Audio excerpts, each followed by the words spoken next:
नमस्कार दोस्तों, ये वीडियो उन ड्राइवर भाइयों के लिए है जो लोग ओला, उबर, मेरू, क्विक राइड इस तरह की ऑनलाइन टैक्सी या ऐप बेस्ड कंपनी के साथ काम करना चाहते हैं और इस बिजनेस में आना चाहते हैं। पर साथ में इनके मन में ये भी सवाल आता है कि यार इस तरह के हम काम करेंगे तो हमें गाड़ी कहाँ मिलेगी, उसमें डॉक्यूमेंट क्या क्या देने पड़ेंगे, क्या क्या पेपर लगेगा और कितना फीस लगता है और महीने में कितना दिन काम करना पड़ेगा, कितने घंटे काम करने पड़ेंगे। और हमने ये ओला, उबर या इस तरह की ऐप बेस्ड कंपनी के साथ काम किया तो आगे चल के हमें क्या क्या कठिनाई झेलनी पड़ेगी, क्या क्या फ़ायदा होगा, क्या क्या नुकसान होगा।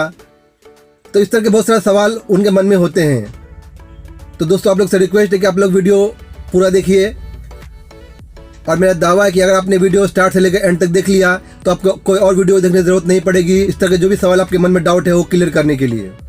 तो सबसे पहला सवाल कि इस तरह की कंपनी के लिए हमें जो आईडी बनानी पड़ती है, हमें गाड़ी लेने जाते हैं तो हमें अपना डॉक्यूमेंट जमा करना पड़ता है। तो क्या क्या डॉक्यूमेंट लगेंगे, क्या क्या पेपर लगेंगे। तो दोस्तों, आपको इसमें ये सब पेपर देना पड़ेगा। आपका आधार कार्ड, आपका पैन कार्ड, आपका परमानेंट एड्रेस, यानी कि अगर आप भाड़े पे रहते हैं, किराए पे रहते हैं तो आपका रूम एग्रीमेंट चाहिए, या अगर आपका खुद का रूम है तो उसका जो परमानेंट एड्रेस होता है जैसे कि लाइट का बिल या फिर राशन कार्ड, तो जो भी परमानेंट एड्रेस में माना जाता है वो आपको एक परमानेंट एड्रेस देना पड़ेगा। आपका लाइसेंस टीआर होना चाहिए और साथ ही दोस्तों आपके लाइसेंस पे टैक्सी बैज होना चाहिए। हाँ दोस्तों, नियम तो ये कहता है कि जिस तरह की गाड़ी आप चलाने वाले हैं वो टैक्सी कैटेगरी में आता है और टैक्सी के लिए टैक्सी बैज ज़रूरी होता है। हालांकि अगर आप अभी ओला, उबर या इस तरह की जो ऐप बेस्ड कंपनी है उसके लिए ड्राइवर की आईडी बनाने जाएंगे तो ये कंपनी आपको अभी टैक्सी बैज नहीं पूछेगा। मैंने तो यहाँ तक सुना है कि कई बार आपको लाइसेंस टीआर ना हो, एनटी हो तो भी आपकी आईडी बन जाती है।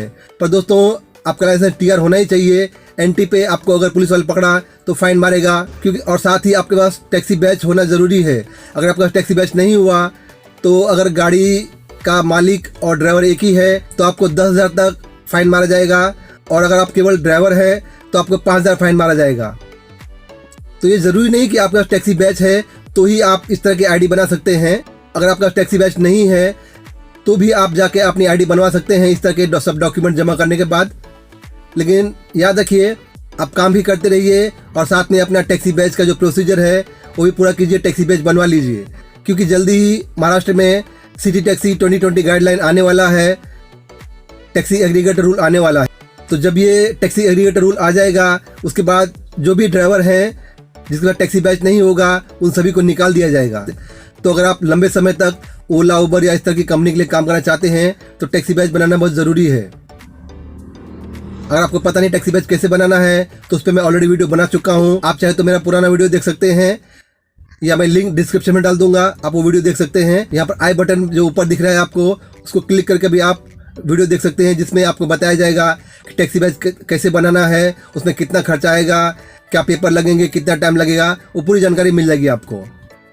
और जो भी ड्राइवर लोग इस वक्त ओला, उबर या इस तरह की ऑनलाइन टैक्सी के लिए काम कर रहे हैं, इनके पास 90% ड्राइवर के पास टैक्सी बैच नहीं है, लेकिन फिर भी वो काम कर रहे हैं। साथ में और एक पेपर लगता है जिसे कहा जाता है पीसीसी, पुलिस क्लियरेंस सर्टिफिकेट।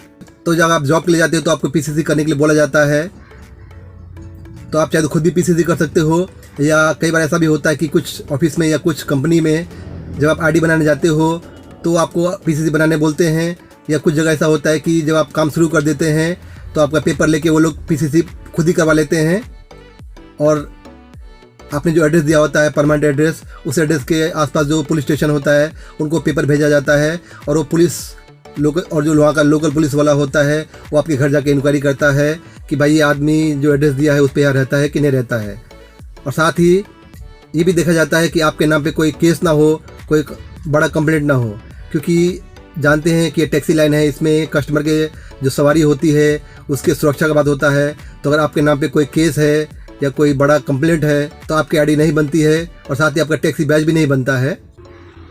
अब बात करते हैं आपको गाड़ी कैसे मिलेगी। दोस्तों, आपको दो अलग अलग जगह गाड़ी मिल सकती है। एक तो जो ऐसे बहुत सारे लोग हैं जो गाड़ी खरीद के ड्राइवर से गाड़ी चलवाते हैं, उनको गाड़ी सिप पे देते हैं या डेली बेसिस पे देते हैं, तो आप उनसे मिल सकते हैं। तो पहले तो ऐसा होता था कि बहुत सारे ड्राइवर लोग इस तरह की ओला, उबर कंपनी के लिए फिक्स में काम करते थे, पर अब कोई भी ड्राइवर फिक्स में काम नहीं करता है क्योंकि फिक्स में ज़्यादा करके फ़ायदा नहीं है। अब आपको जो गाड़ी मिलेगी उसमें दो टाइप का होता है। इसमें आप एक तो आपको डेली 500 से लेकर 700 रुपये तक डेली गाड़ी वाले को देना पड़ेगा। ये 500 700 इसलिए अलग अलग है क्योंकि डिपेंड करता है गाड़ी कितनी नई है। अगर गाड़ी ज़्यादा नई है तो गाड़ी वाला आपको 700 से 800 भी चार्ज कर सकता है, पर गाड़ी अगर थोड़ी पुरानी हो गई तो 500 रुपया डेली बेसिस पे आपको गाड़ी मिल जाएगी। तो आपकी कमाई जितनी भी हो उससे गाड़ी मालिकों को लेना देना नहीं है। डेली आपका जो बात हुआ है फिक्स 500 या 700 या जो भी है वो आपको डेली देना पड़ेगा। इसके अलावा बहुत जगह पर 50-50 बेसिस पे काम होता है, यानी कि जो भी आपने दिन भर में कमाई की उसका 50% गाड़ी मालिक को देना पड़ेगा और 50% बचा हुआ ड्राइवर को मिलेगा।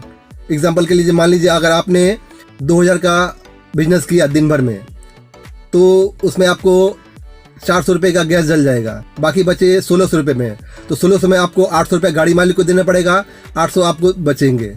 उसी तरह अगर आपने 3000 धंधा किया तो आपका लगभग 600 से 700 गैस चला जाएगा और जो बाकी पैसे बचते हैं उसमें आधा गाड़ी मालिक लेगा और आधा आप लेंगे।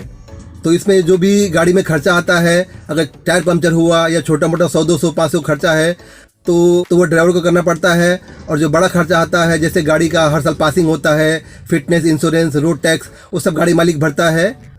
और जो दूसरी तरीका है जो ओला, उबर, खास करके उबर, इसकी बहुत सारी लीज की गाड़ियाँ होती है, तो आप कंपनी जाके डायरेक्टली लीज की गाड़ी ले सकते हैं।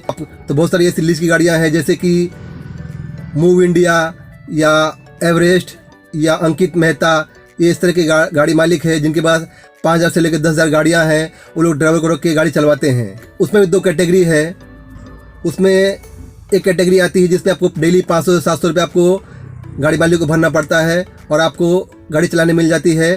तो जो भी कमाई होती है आपकी कमाई होती है। पर दोस्तों इसमें याद रखिए इसमें आपका किलोमीटर लिमिट होता है, यानी कि आपको महीने में आपको लिमिट दिया जाएगा। आपको 4000 किलोमीटर या 5000 किलोमीटर उससे ज़्यादा गाड़ी नहीं चलाना है।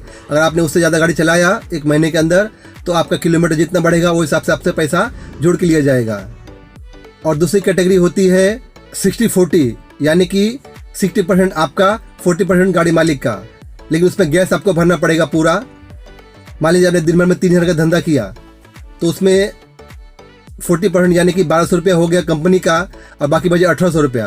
तो 1800 में आपको गैस भी भरना पड़ेगा, यानी कि लगभग आपको 600 से 700 गैस गया, तो यानी कि आपको 1100 या 1200 रुपये आपको बच जाएंगे।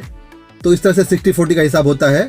जो भी गाड़ी का टोटल कमाई होगी उसमें 60% आपका हुआ और 40% उस कंपनी का होगा। यहाँ भी वही हिसाब होता है कि छोटा मोटा खर्चा यानी कि टायर पंक्चर या जो भी छोटे मोटे खर्चे होते हैं 200-500 रुपये के, वो ड्राइवर को करने पड़ते हैं।